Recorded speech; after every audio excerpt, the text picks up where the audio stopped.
Mesdames et messieurs, shalom chez vous. Au sommaire de votre journal, la situation sécuritaire reste toujours tendue dans la partie nord de Butembo. Après implantation d'une position militaire à Mihake, les habitants vivent dans une instabilité totale. Consécutivement à cette situation, certains d'entre eux ont abandonné leur maison craignant pour leur sécurité. C'est tout pour le sommaire.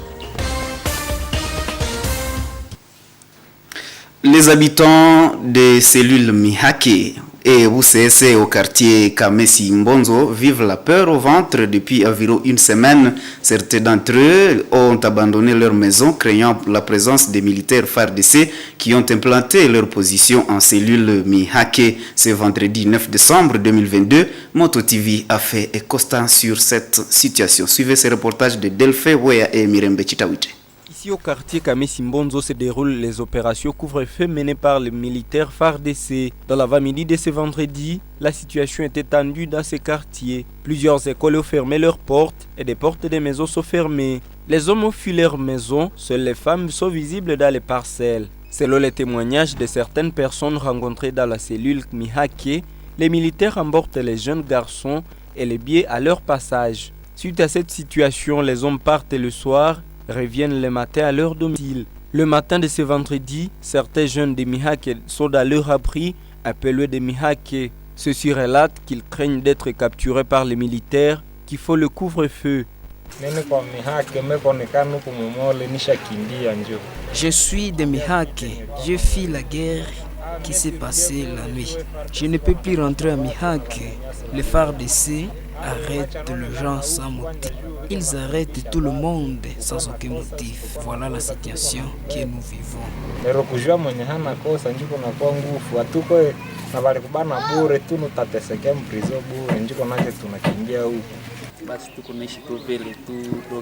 Nous ne savons plus quoi faire. Je vais à la maison pour le manger seulement. Je vais rentrer à Bouhi où je passe nuit. Pendant la nuit de jeudi à ce vendredi, des coups de balles ont crépité au quartier Kamesi Mbonzo entre 21h et 4h du matin. Aucune autorité n'a informé sur cette situation. Autre chose, hausse du prix de plusieurs céréales sur le marché central, la ville de Butembo. Depuis un mois, une mesurette de riz est passée de 650 francs à 1200 francs.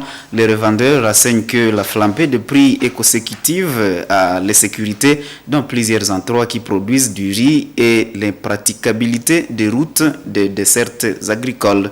Reportage Luciana Moussiviroa et Nelly Mouangeshari. C'est ici sur avenue du marché où l'on vend ses céréales. Le prix des sacs de riz est passé de 180 000 francs à 300 000 francs, voire 320 000 francs. Constat de la Moto TV sur les marchés centraux de la ville de Butembo, c'est vendredi 9 décembre 2022. Aujourd'hui, des sacs de riz traînent en route suite au mauvais état de la route, indique Madame Isa Salama Janine, membre de la Kosenki, une coopérative centrale du Nord Kivu, qui regroupe des agriculteurs. Actuellement, la route est à délabrement très avancé. À cela s'ajoute les sécurités. Faute de sécurité, le cultivateur ne va plus à leur champ. Kahindo Esther, vendeuse de riz sur avenue du marché, regrette que son dépôt est maintenant vide de marchandises faute d'approvisionnement. Elle appelle les autorités à restaurer la paix pour que son activité fonctionne à la normale. D'habitude, nous ne manquons pas de la nourriture dans notre dépôt ici. Mais regardez comme le dépôt est vide. Maintenant, nous n'avons plus où aller chercher les riz. Pour ce moment, nous attendons les riz qui viendra de Mangolio. Si ça continue ici, nous risquons de fermer les portes. Que les autorités nous viennent en aide parce que nous ne trouvons plus même de la nourriture pour nos enfants.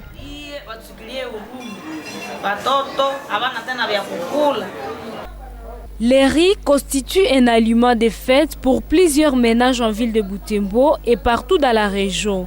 À des semaines de la fête de Noël, les consommateurs de riz se retrouvent dans une situation sécuritaire et économique défavorable.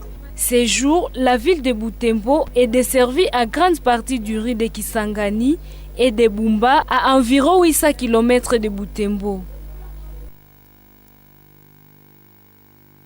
Et nous parlons de cette culture, une culture peu pratiquée, mais à la base de l'économie de tout un village dans la chefferie de Bachou.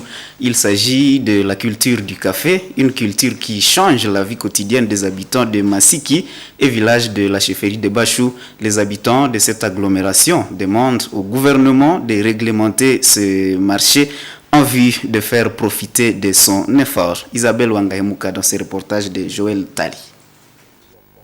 Voici le village Massiki, une agglomération du relief montagneux qui précède le graben du lac Édouard sur la route Kiavinyongue à environ 40 km de Kyondo. Peu de cultures s'adaptent au sol de ce relief. Des tubercules, dont les manioc, des céréales à l'instar des sorgho, du maïs et autres cultures sont visibles dans les champs des paysans. Mais pour les cafés, ce sol est l'idéal. Un des pionniers de cette culture dans ce village est cet homme. Avec sa concession d'une centaine de mètres carrés, celui-ci produit au moins 2 tonnes de café chaque saison. Il est détenteur d'une belle maison en matériaux durables, fruit de son travail. Nous remercions sincèrement notre agronome. Il nous a beaucoup aidé sur les pratiques culturelles, l'entretien de notre plantation de café pour accroître notre production.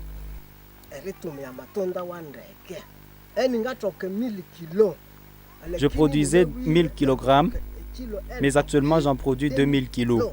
Kambale Masumba, 72 ans, pratique la culture du café depuis plusieurs années. Sa plantation de café est sa seule source de revenus. Ses pères des 2 filles majeures fait étudier ses enfants grâce à cette culture.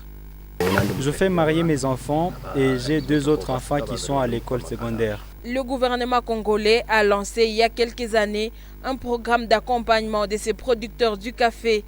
Environ 3 agronomes de l'État ont été affectés par le gouvernement congolais dans cette région. Cet agronome est l'un d'entre eux. Il salue la prise en compte par les paysans des conseils de bonnes pratiques culturelles. Depuis qu'ils ont décidé d'appliquer notre conseil, voyez comment leurs champs sont désormais très beaux à voir. Ils assurent désormais la taille de leurs caféiers, ils en rajeunissent d'autres et voyez comment ça produit mieux qu'avant. Lui-même d'ailleurs témoigne de l'accroissement de la production dans sa plantation. Depuis leur arrivée ici, tout a changé dans la vie quotidienne de cette population. Sur notre passage, peu de maisons en paille. La nouvelle tendance et la modernité dont la révolution s'est portée plutôt bien ici à Massiki, cette agglomération de plus de 1000 habitants. Paluku Massinda Moïse, ce jeune homme, est détenteur de ces belles constructions. Il les a construites il y a quelques années. Celui-ci croit que son village peut encore faire plus si le marché du café est bien réglementé. Il y a quelques années, nous vivions dans des maisons en paille, mais aujourd'hui, la plupart des habitants ont des maisons en tôle avec des murs en pierre brique. Il y avait peu d'habitants instruits, mais désormais, on dénombre plusieurs personnes qui inscrivent leurs enfants dans des écoles et ceux qui vont à l'université aussi. La chefferie de Bachou est l'une des régions réputées pour la culture du café. Dans l'axe Kyondo Kiavinyongue, la culture pratiquée est celle du café, la variété arabica. Cependant, ses habitants font face au défi de la commercialisation de leurs moissons.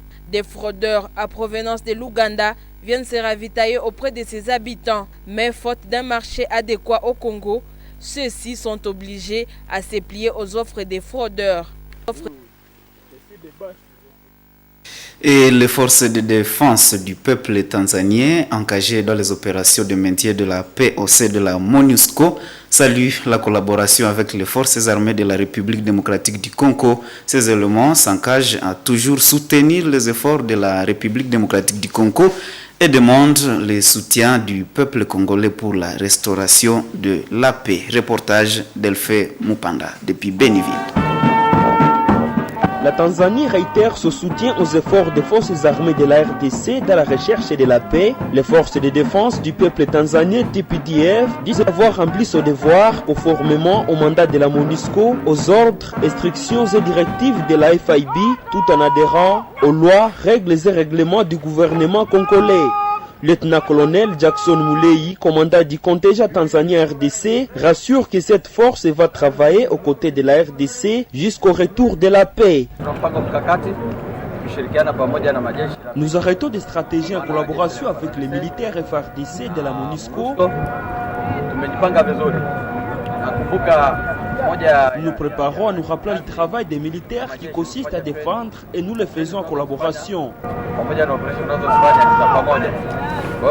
Les militaires ne se découragent pas. Nous devons nous rassurer que la RDC est pacifiée.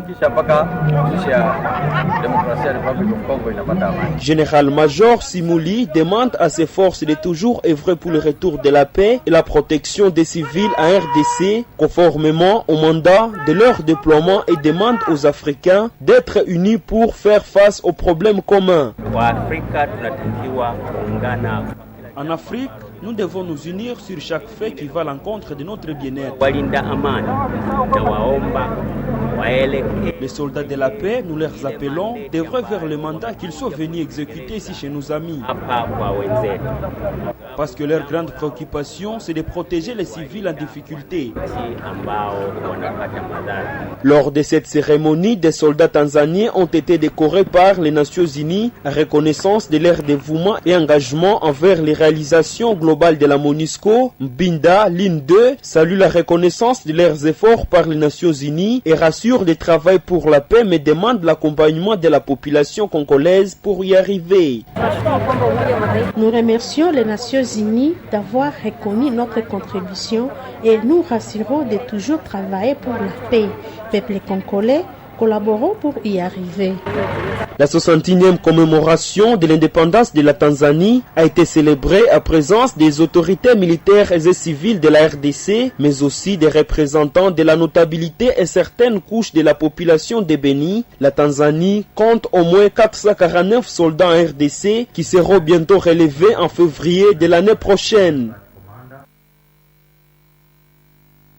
Mobilisation générale de défense de la patrie. 10 000 jeunes ont répondu à l'appel du chef de l'État. Ces nouvelles recrues sont cantonnées au centre d'instruction de Kitona. Le président de la République, Félix Tshisekedi Tshilombo, s'est rendu dans ce centre de formation pour s'imprégner des conditions d'hébergement de ces nouvelles recrues. Suivez ce reportage tiré de la RTNC. La République démocratique du Congo entame depuis le 3 novembre 2022, date qui rappelle la mobilisation générale lancée par le commandant suprême des forces armées de la République démocratique du Congo, Félix Antoine Tshisekedi Tshilombo, pour la défense de la patrie dont la paix n'est plus négociable. 10 000 jeunes ont répondu à l'appel pour bouter dehors l'ennemi de la République sous couvert du mouvement terroriste M23. Sous une pluie battante, signe de la bénédiction, le président de la République a effectué le déplacement du centre d'instruction de Kitona, situé dans la périphérie du territoire de Moanda. Il est ici pour d'abord réarmer moralement ces nouvelles recrues, car la mission de la défense de la patrie est noble. Ensuite, s'imprégner des conditions d'hébergement et d'apprentissage des nouvelles recrues des FARDC venues de toutes les provinces du pays. Une représentation qui rassure la population congolaise. Tête chauve, tenue désenfilée, ils sont estimés à plus de 10 000 volontaires, des vrais jeunes patriotes décidés d'en découdre avec le Rwanda qui s'est trompé d'époque dans ses manœuvres de la déstabilisation de la partie Est. Bien défendre l'intégrité territoriale et assurer la sécurité des Congolaises et Congolais contre toute agression ou attaque d'où qu'elle vienne, c'est le mot passé à ces nouvelles recrues à qui le commandant suprême demande plus de discipline et d'abnégation, mais surtout ne jamais trahir la patrie. Votre devise.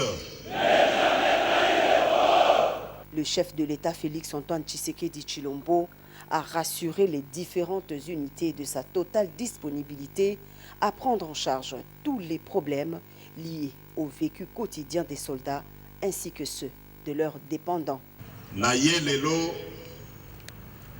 kota la bino bamapinga na biso ya kala nape ba oyo bakoti sika o babengi na lopoto ba recrue pona kotonda bino botondi ya maemanso bozali kosala pona ekolo na biso Congo. Bien auparavant, le commandant suprême des forces armées et de la police nationale congolaise a assisté à la parade et honneur militaire accompagné de la fanfare pour le passage des troupes en revue, assurant ainsi la solennité du passage historique du chef de l'État sur ce site.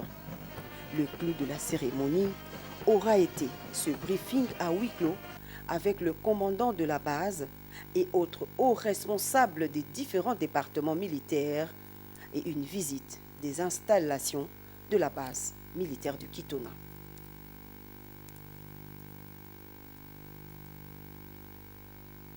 Mesdames et messieurs, c'est la fin de cette édition du journal sur Moto TV. Merci de l'avoir suivi. Au revoir.